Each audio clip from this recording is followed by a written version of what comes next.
Welcome back in, everybody, to a Wednesday edition of Birds 365 here on JAKIB Sports. Don't forget to hit that like button if you're watching the show. We appreciate all 600 of you guys in there watching across our platforms. Joined now by Brandon Lee Gouton of Bleeding Green Nation.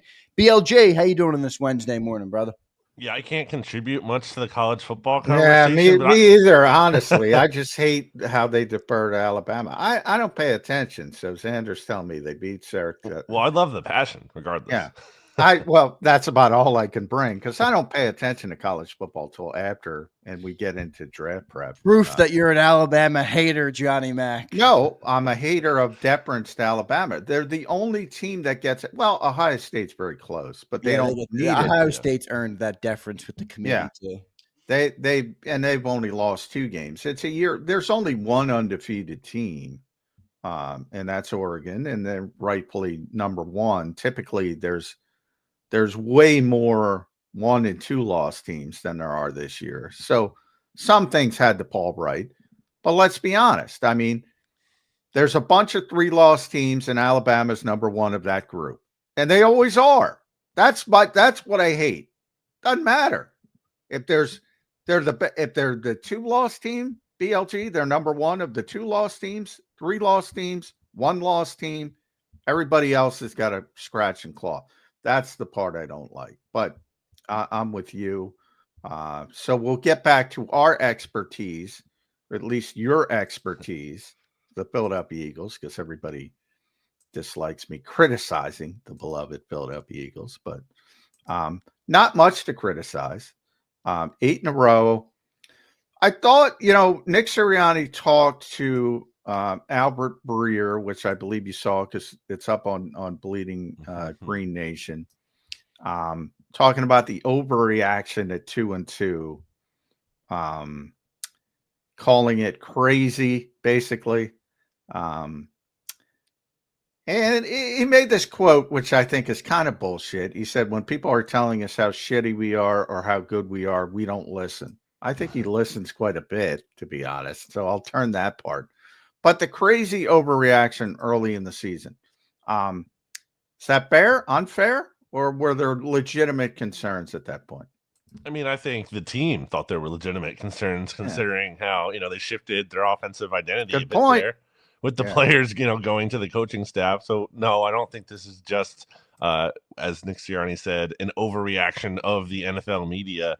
And also, they're coming off this disastrous collapse. Last season, they had that terrible loss, which Nick Sirianni played a huge role in to the Falcons, which, hey, if they had won that game, that'd be pretty helpful right now as it relates to, pursuing the number 1 seed. So, no, I think it's a little bit of a revisionist history to say that everything was fine and dandy at 2-2. And by the way, a terrible loss to the Bucs there. So, no, I don't think that was an overreaction. Yeah. BLG, the more I watch this team, the more I am shifting in that. Early in the year, I said, we can't win with a passing game that's ranked like this. Now, the more I watch this defense, now you shut down Lamar Jackson and Derrick Henry and the Ravens, that prolific offense. I'm like, I think we can win with the way we're set up, running the ball, because I don't think people can stop the run all that easily. And the defense is holding offenses. Can we win, BLG, late in the year with the way this offense is set up as we stand here today on December 4th? Well, if there was a game that made you think like they couldn't, it was going to be the Ravens game, right? Because they're the top run defense in the NFL in terms of fewest yards per carry allowed. And they had a really, not so great passing defense. And you thought, okay, this is the chance for Jalen Hurts to kind of do some more of the carrying the weight with his arm. And he didn't really have to do that, at least in a major way. I thought Jalen Hurts, was efficient against the Ravens and made smart decisions and obviously didn't turn the ball over. And that obviously goes a long way. But I do think with just how good this defense is, I mean, they're allowing 10.9 offensive points per game in this 8-game win streak. If you take out the garbage time touchdowns, that's 13.1 if you include them. And the running game, obviously, which Saquon is he's not going to be stopped. He's been unstoppable. Yeah, I do think you can actually win the Super Bowl with this formula. Yes, I think you could win the Super Bowl with a bunch of different formulas, but the one thing I always talk about BLG is margin of error. I think it decreases your margin of error on a particular game day, especially if you're throwing for 119 yards. So I think there's that point of, look, for 30 minutes of that game, you talk about the first 4 punts right off the bat, punt, punt, punt, punt. And then the third quarter, where I believe they ran 6 offensive plays, 2 3 and outs. The offense was absent for 30 minutes of that game. And I think the 4.7 yards per play was the worst mark of the season. In a win, they had one worse game. I forget what one of the losses, Tampa Bay probably. And that's it. So if we go all the way back to the spring and the summer and all the talk about the new offense and you got to do this and you got to do that, and all of a sudden they revert back even more so, I would argue, to the RPO based offense out of necessity. No problems with that? It's certainly looking better than it was earlier in the year when anything RPO associated was just like DOA not working out. So, yeah, I mean, I think too. I was looking at my film breakdown that we have up on here, Bleeding Your Nation from Johnny Page, and he was talking about how he thought Jalen had one of his best games in terms of play action and passing over the middle of the field. So. Even some areas where Jalen's usually not the best, there were some positives from this performance.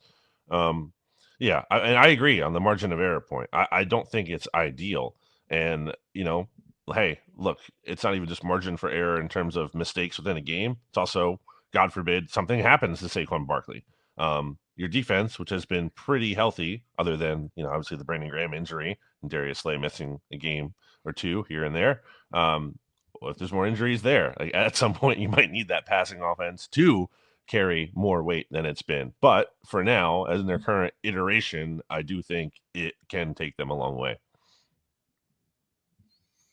BLG, would you think this defense can sustain what they've been? I talked about why I think that we can win with the running game. It's really because the defense. I mean, you go 4 straight drives to start the game and you're only down by 9 points to the Baltimore Ravens. You're lucky to do that. But can they sustain what they've been right now? Think about this, BLG. You got Jalen Carter, Jordan Davis, Milton Williams, Nolan Smith, Jalix Hunt, Nakobe Dean, Quinyon Mitchell, and Cooper DeJean. That's all rookie contract contributors to this defense. It's insane how much you're getting out of players that aren't proven guys, aren't second contract guys. Any concern that late in the year they could not sustain this level of play? I'm not going to doubt this defense until they give me a reason to doubt them. I'm Again, with you. They've been so dominant. They've actually been, like, I would argue, a little bit unlucky in these past 2 games in terms of like the fumbles they've caused. They only recovered one of them, I think, out of like the last 7 or so that they've forced. And there's some special teams ones in there, but still, like, there's been some bad luck for this defense specifically. Obviously, they had some good luck with Jalen Hurts jumping on that snap at the goal line and Saquon Barkley recovering his own fumble. But on defense, they've had some bad luck with those turnovers still, I think you could argue. And then even some of the calls, I think, you think last week against the Rams, I thought that was a pretty weak call on Isaiah Rodgers for the Puka Nacua touchdown, or play in the end zone that set up the touchdown to Demarcus Robinson. And then obviously I thought there was some tacky calls in this one as well. So, I think they're playing even better than maybe the stats indicate a little bit. So, yeah, no doubts about this defense right now. You mentioned it's always interesting to me with Vic, and because I think everybody came out of that Baltimore game and said Jalix Hunt played pretty well, holding up in his first real opportunity, as you mentioned, not only the injury to Brandon Graham, but Bryce up as well. So you have this 3-man rotation now, and also Isaiah Rodgers. And Vic gets the Vic brings you back down to earth a little bit. With Rodgers, he was said he's sloppy with his technique occasionally. With Jalix, it was there was some good, there was some bad. He's painfully honest. But but it gives you a window into the players as well. They've been so good defensively. Is it sustainable, do you think? Or is there a regression to the mean somewhat? Doesn't mean they're not going to be good. I think we know they're going to be good. Does there have to be a little bit of a regression to the mean? I don't think, like year over year it's sustainable just because, defense typically not seeing that as much in the NFL as you might more see through offense being sticky year to year. So I don't know about that, even though, as Zander pointed out, they do have a lot of these players potentially around for a while as a core, and that's certainly an encouraging sign. And obviously, the defensive coordinator continuity should, in theory, only help as well. So year to year, I don't know, but yeah, right now, again, I can't bet against them. Um, Injuries, obviously that could be a concern because they, as I mentioned, they've been pretty healthy. But I mean, barring that, and even with that, I mean, I think like the fact that you've had guys come in, and yeah, Isaiah Rodgers and Jalen Hunt, like they drew some criticism as you mentioned there from Vic, but like relative to expectation, I mean, for to have a cornerback as well as Isaiah Rodgers has played when he's come off the bench this year. I mean, how many seasons have the Eagles had starters where you would beg for like that level of Yeah, play no, from a I think backup? he's a great backup player. I really do. You're right. To be able to go to something like that in that type of situation, yeah, 100% on that. A little bit of concern on the edge, though. I Mm, think, first of all, I was surprised when Vic said he's comfortable with a 3-man rotation. Um, and you look at just the size of and the deficiencies of Nolan Smith and Jalen Hunt, mm. and you start thinking about, you know, Sewell and Decker down the road, and I that part I don't know if it's sustainable. So it might be Chuck Harris, Yeah. might be KJ Henry, might be O'Shawn Mathis, some of the names that people aren't even going to recognize. But do you think they need to at least get somebody in the mix for something to get that rotation back up to, I don't know, something more sustainable? Yeah, my read on Vic's comments there, maybe, I was wrong, but I'm wrong here, but I didn't think he meant like just because he's comfortable with three means he's definitely only going to use three the Yeah. rest of the season. No, I took it that way as well. Yeah, and I think this was a situation where, they only had acquired Chuck Harris earlier in the week and didn't really trust him to be out there. Um, so I think he's going to get mixed in. I think they do ideally want to go four at least. I don't know that Charles Harris is, having this amazing role and being this great contributor, but if he can just play a decent amount of snaps just to take off the burden of some of those other guys, I mean, I do think that is helpful. And yeah, I think they're going to try that out first. If that doesn't work, they might go BLJ, a to lot of O'Shawn talk. Mathis or KJ Oh, sorry, Henry. go ahead. My bad. Go ahead. You were No, that's delayed a it. little bit. Yeah, I got cut off. Do you have any final Oh thought, yeah, or I you're, just are you think. good? I mean, I think they are going to mess around there and see what works or what doesn't with that fourth edge rusher role. And obviously, Bryce Huff might return at some point as well. So a lot of hype has been, rightfully so, has been given to Vic Fangio with what he's been able to do. Obviously, the number one ranked defense in the NFL right now. How do you view Kellen Moore right now, BLG? You have the number 4 overall offense with 377 yards per game, but maybe my hindsight is blurry. Kellen was not brought here to improve the running game, which has already been very good for a long time. You also added Saquon Barkley, an elite player. How do you view what Kellen Moore has been to this team? And is it fair to say it might be viewed by the organization as a bit of a letdown with what the passing game has been this year? Maybe that's an overreaction. I'm not sure. It might be. But how do you view Kellen Moore and what he's been to this team?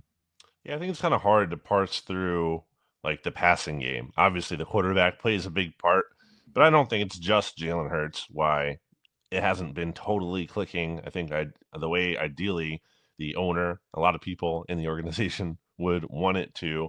I think there's a coaching element as well.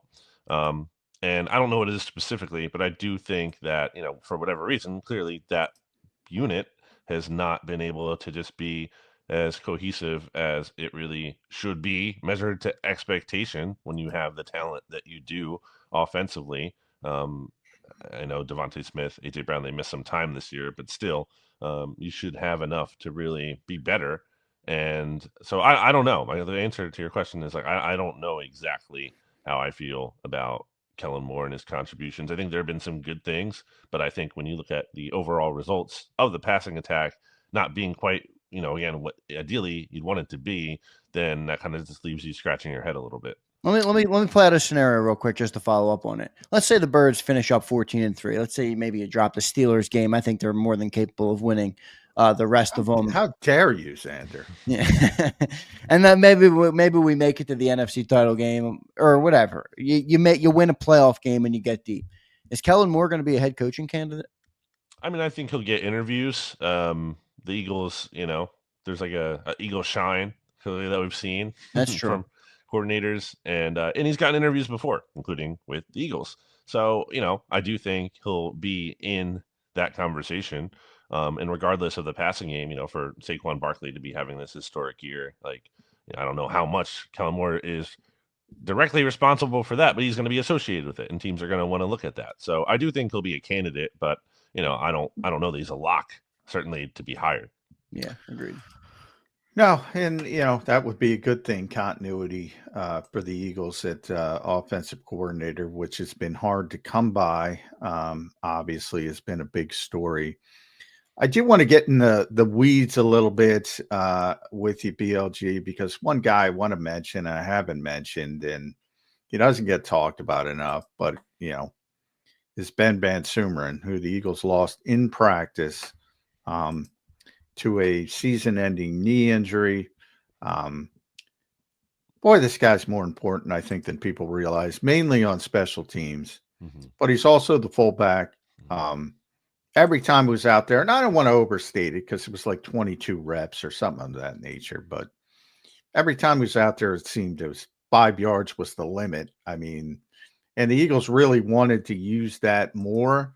And I think the highlight of that is they signed a fullback for the first time since 2016, I believe. They don't bring in fullbacks. They brought in a fullback because they liked and that's Kerry Blasingame, by the way, who's started a lot of games with the Titans and the Bears. But I don't even think he's going to bring the presence of Ben Van Sumeren as far as physicality goes. The special teams part of it. Ironically, his actual job, linebacker, he wasn't used because he's behind Oren Burks and Jeremiah Trotter Jr. as the backups, and thankfully Zach Bond and Nakobe Dean have stayed healthy. But man, Michael Clay was talking about him, and it was late in the week when he got hurt. Mm-hmm. But he used 3 guys to replace what he does on special teams, and then they're bringing in a guy. There's 4 guys. Yeah. To replace Ben Van Sumeren. And Michael Clay actually used the term to village. How important is Ben Van Sumeren to this team? Yeah, I think very. And I think this Blasingame signing is like a direct replacement for him. Obviously not able to play linebacker, but like you mentioned, he hasn't played linebacker at all this year. 0 defensive snaps. So he was contributing as the fullback / core for special teams kind of guy. And I don't know that Blasingame was immediately going to be his replacement, but I think, you're signing him with some kind of vision that he could play that role. And, they were still going with some of the fullback stuff, I think at least once in the Ravens game. Grant Calcaterra playing fullback. Which, not ideal because that's not what number one, it's not what he's known for. Number 2, he's going to be your starting tight end. Well, Dallas Goedert is out. So, you're kind of looking for someone else to be able to fill that fullback role anyway. So I think that's an interesting signing. It's an inspired kind of fun signing to see if they're going to use him at all, if they're going to elevate him from the practice squad, or if they just really want to have him around in case the other guys don't pan out. I like it. They're out physicaling their opponents, and they brought in a fullback to help them do it with the loss of Van Sumeren. Good stuff. BLG, who's been the better rookie this year? Quinyon Mitchell or Cooper DeJean? Or bigger impact on the defense, I guess, could be a good way. It's you're splitting hairs here. It is tough, but we are. Yeah. I know I am. Yep. I'm leaning Cooper DeJean just because you look at it's not just him. Obviously, it can't just be as simple as you replace your nickel cornerback. Your defense becomes the best defense in the NFL. But I mean, they've been incredibly good. That's what happened since he took exactly. It's what happened. And again, I think Quinyon Mitchell is amazing. So it's not even a slight against him. I just think what Cooper has done this year, it just the Derrick Henry tackle itself. Like I can't. I'll never forget that play. I don't think anyone's going to forget that play from that game. That that one and the chase. Those are the two signature plays. The chase, and he's a rookie. Like he's a rookie, getting the better of like all pro kind of players. Like that's just you can't ask for that. Like going into the season, that's just not a realistic expectation. He makes it look easy. It's just insane.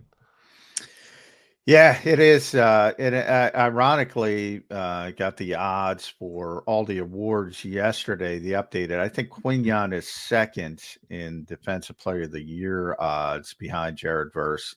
Cooper's fourth, but I would agree with you. I think Cooper, if you're forced to choose, and they're both phenomenal, I would say Cooper has been a little bit more important, but Quinyon's been great as well. And maybe if he got one or two of those interceptions and the splash plays, it would be a little bit different. And if he did, he'd probably be the Defensive Rookie of the Year. But maybe they come. You mentioned, though, Dallas Goedert looks like he's going to miss some time again. Eagles, did some roster maneuvering. They're preparing that at tight end. They used up all the elevations from CJ and EJ Jenkins. So they have to add one tight end. They might have to add two tight ends. If they put Dallas Goedert on injured reserve, they'd have two spots. Is that good enough down the stretch? Grant Calcaterra, CJ Uzama, EJ Jenkins. How does that make BLG feel? Yeah, not a deal that they cut Jack Stoll earlier. Yeah, that was a mistake. Boy. Yeah.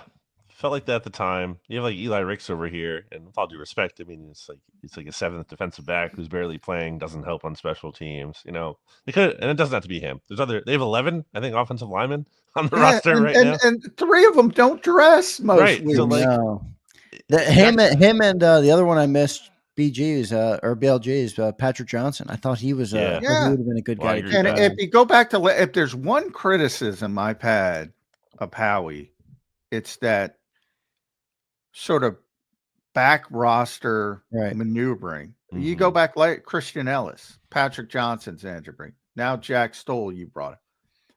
These guys play and were meaningful contributors. Yeah. And you got three offense who don't dress.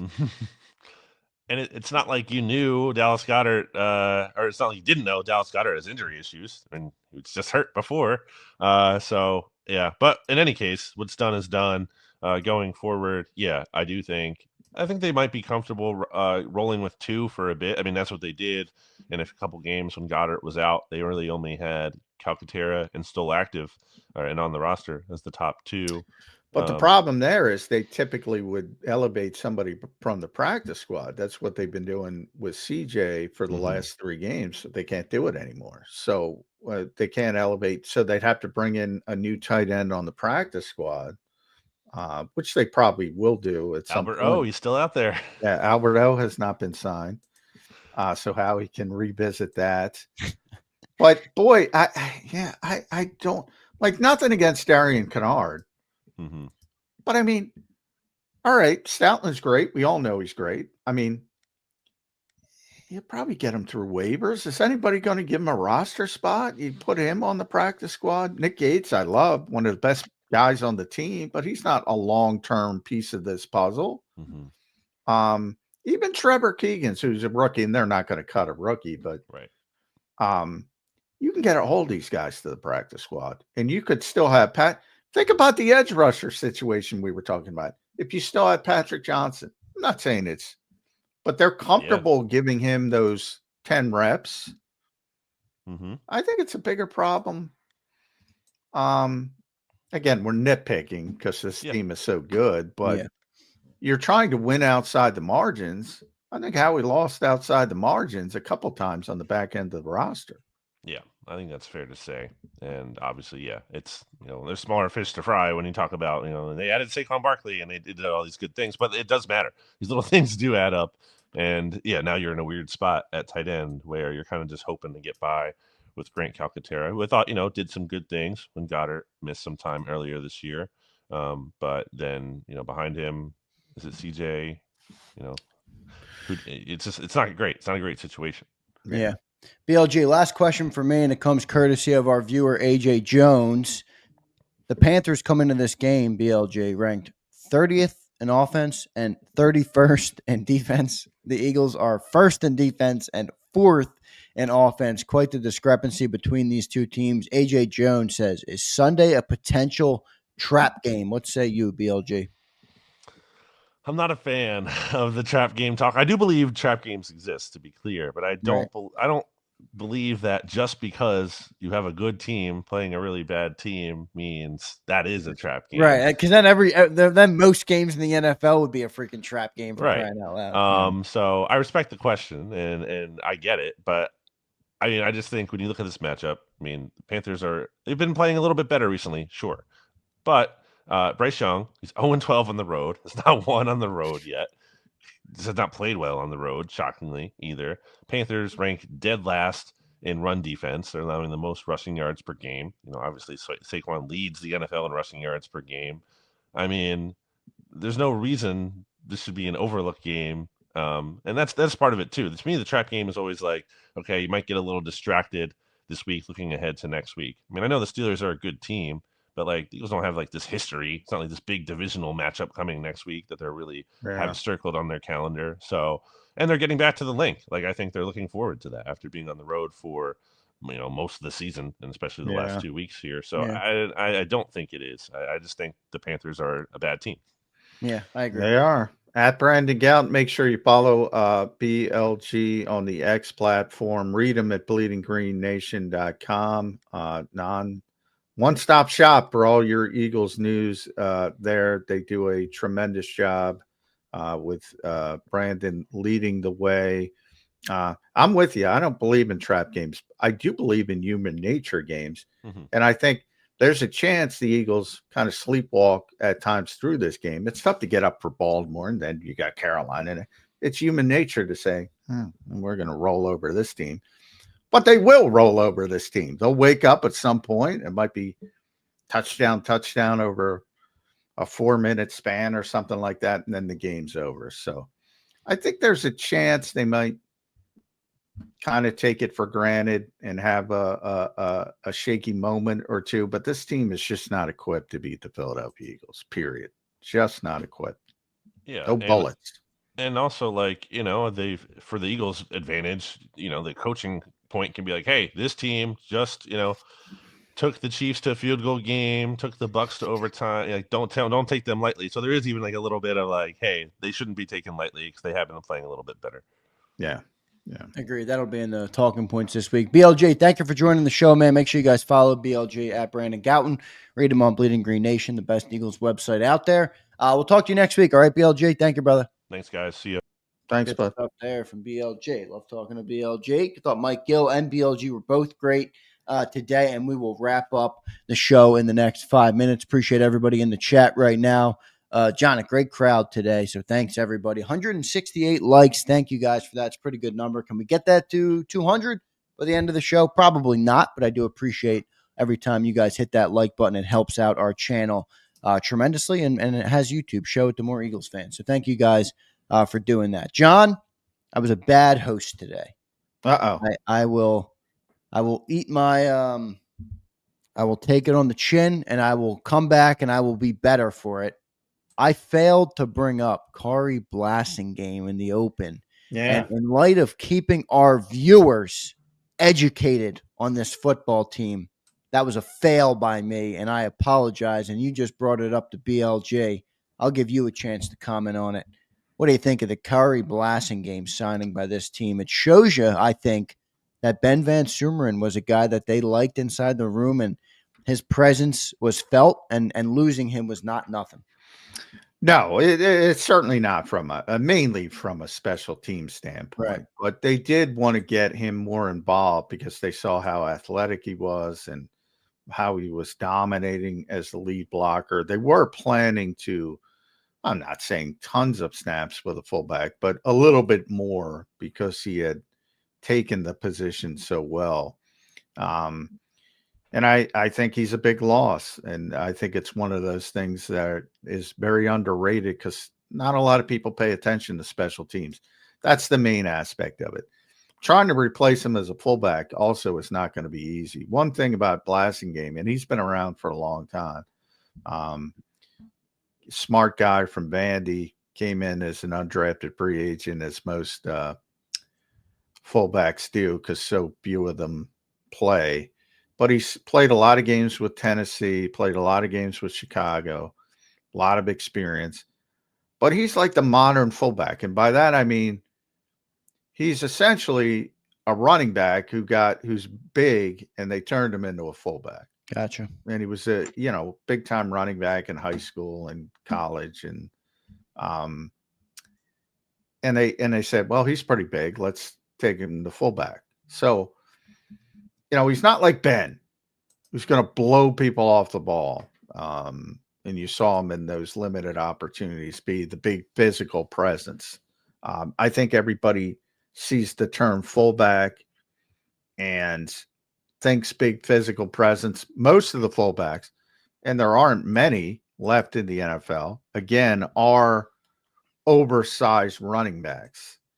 Not all. There's a few legitimate ones. But again, if you talk about looking up how many actual fullbacks play, you got Michael Burton in Denver, who barely plays. Kyle Juszczyk, who's not a traditional massive fullback, more of a Patrick Ricard's a big guy. CJ Ham's an oversized running back. Hunter Lepke, you see him in Dallas. Adam Prentice and Alec Ingold in Miami. That's it. Other than Ricard, I don't know if there's anybody with the presence of Ben Sumerman as a blocker. And again, it's very limited. They don't use the package a ton. They'll probably just not use it moving forward. But they did want to, because it was working so well, they did wanted to increase it as the season wore on. And I don't think Blasingame's going to be able to provide that presence as that physical blocker. Good stuff. We will monitor that, and I apologize for not bringing that up earlier to our great viewers. We appreciate each and every one of you who are here. The mantra on Birds 365 is not that we're going to tell you how great your team is, although we will do that at times, but that's not what we do every day. We want to keep you as informed on the team as possible so that you become a knowledgeable viewer of the game and of the team, and I think John does a great job at doing that for everybody. So sorry for not bringing up Kari Blasingame earlier. John, Eagles return to the practice field today, first time of this week. Just give us a quick preview of the day before we let you get out of here.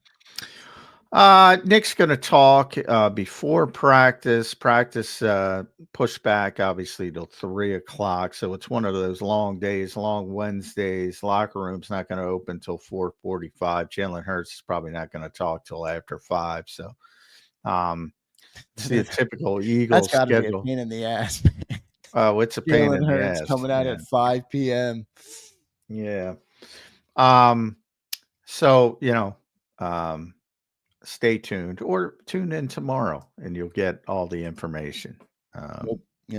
We'll be back tomorrow morning, 8 a.m. as always here on Birds 365. It's been a great month of the show here, obviously in December now, but November was a very big month for Birds 365. So thanks all of you guys for helping the show grow. You guys have been tremendous. We had our most podcast downloads in a month in November and our most views on the live show in November ever. So we had a big month on November. Yeah, it was a good month on November for Birds 365. So big thanks to all of you guys for creeping watching. Up on 1,000. We've crossed 900 shows too, I noticed. Yeah, we're getting close to 1,000. Can you believe that? Holy shit. Yeah, almost 1,000 shows on Birds 365. Now that's good work right there by Johnny Mac mainly. Good stuff, Johnny Mac. All right, brother, we'll let you get out of here. Be safe in your travels today down to NovaCare Complex, and we'll look forward to talking to you in the morning. All right, Johnny Mac? All right, thanks for listening, everybody. Thanks, everybody. Hit that like button on your way out. We appreciate each and every single one of you. Thanks. See you tomorrow.